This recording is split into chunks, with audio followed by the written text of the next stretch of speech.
नगरसेवकांना घेऊन तुम्ही रजिस्ट्रेशन केलेलं आहे. खरं तर ह्या सगळ्या ठाणे महानगरपालिकेच्या निवडणुकीमध्ये आता शिंदेचा महापौर बसेल हे तर आता संपूर्ण तयारीनिशी आहे. परंतु महायुतीला तुमचा सपोर्ट राहणार का आणि काय काय मागण्या असणार? आमचं अजून तर महायुतीच्या बाबतीत अजून कुठली चर्चा अजून झालेली नाही आहे. कारण शिवसेनेला एक हाती बहुमत भेटलेलं आहे, 75 नगरसेवक आलेले आहेत त्यांचे.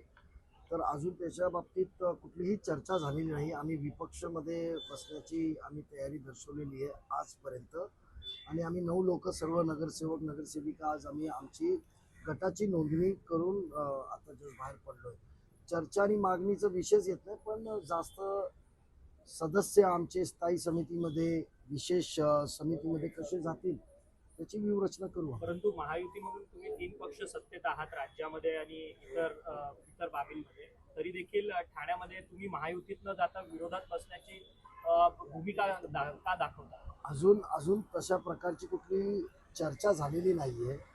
कुठल्याही प्रकारचं तसं आमंत्रण आम्हाला पण नव्हे, भाजपला पण नव्हे माझ्या माहितीप्रमाणे. तर अजून त्यांचं आमंत्रण नाही आहे, तशा प्रकारची चर्चा नाही आहे.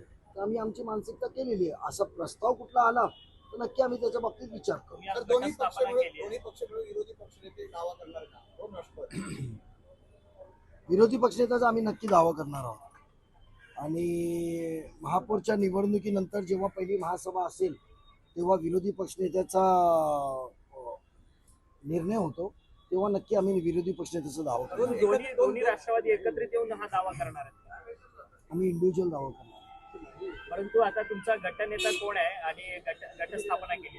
आज गटनेता सर्व नगरसेवकांनी मला म्हणजे नजीबुल्ला मला स्वतःला सर्वांनी नेमलेलं आहे. तर गटनेत्याची नेमणूक माझी झालेली आहे. लोकशाही मराठी ऐका, पहा, जागरूक रहा.